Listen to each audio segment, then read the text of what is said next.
Tonight, I'm going to tell you a story about a family who left the city in search of peace, but stumbled into something far older and far darker, lurking behind a quiet town and a lonely house on a misty hill.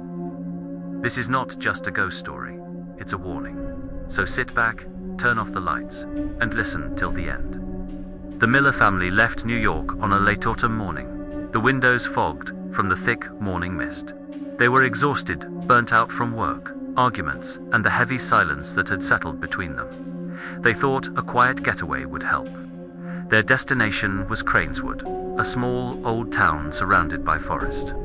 When they finally reached the edge of the hill, they saw their rental home, a two-story wooden house with black moss-covered shingles, standing alone on a slope wrapped in fog. Emma, the mother, felt a chill run down her spine. Still, they went inside, and the moment the door closed behind them, the house seemed to swallow the warmth right out of the air. That first night, they heard footsteps in the hallway, soft, slow, steady, like someone pacing in the dark.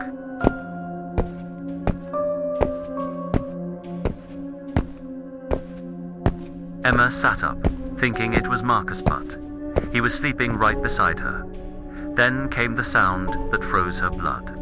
A child's giggle, right outside their bedroom door.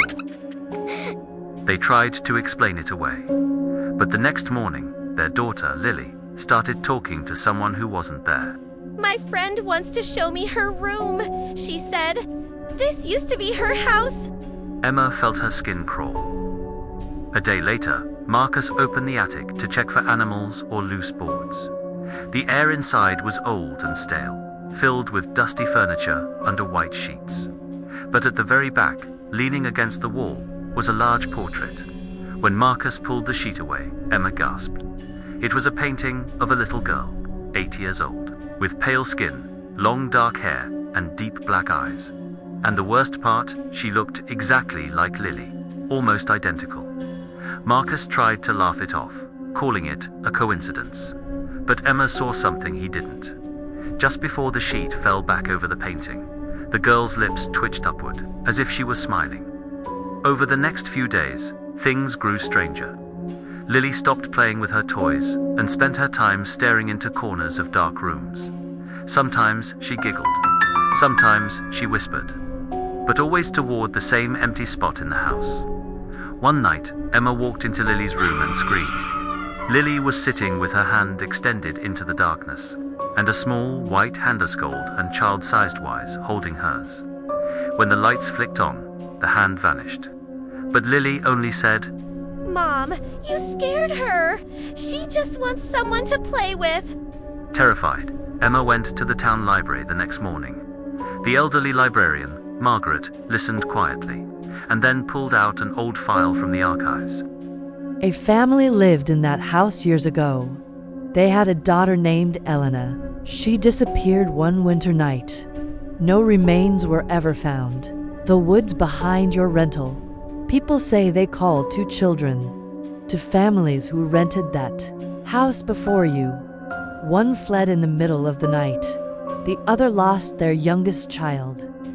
She touched Emma's hand and whispered, If you're still staying there, leave. Leave before night comes. When Emma drove back, the house was dark. The door was cracked open. The air inside felt ice cold. Lily stood alone in the living room, staring toward the back door. My friend wants to show me where she lives, she said softly. In the woods. Before Emma could grab her, Lily ran straight into the fog.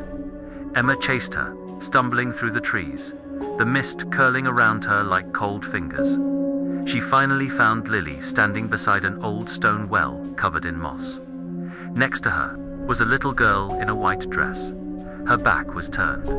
When she slowly turned her face toward Emma, it was the girl from the portrait, but her eyes were empty, black, lifeless.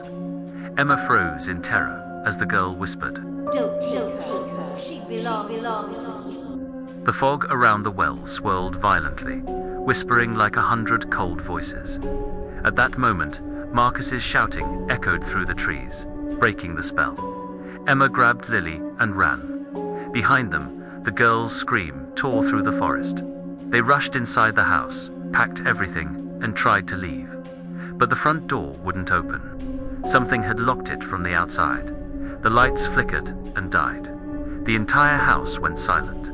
Then, footsteps on the stairs, slow, deliberate.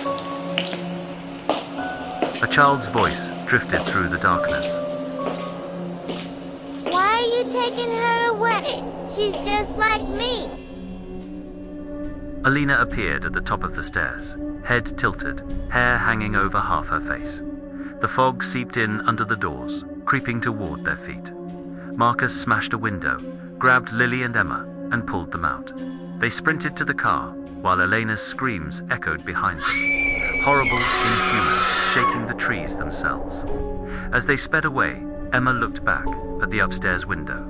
Alina stood silently, watching them leave. Not angry, not crying, just watching, as if she already knew. They would never escape her. The Millers moved to a new home far from the woods. Eventually, life began to settle.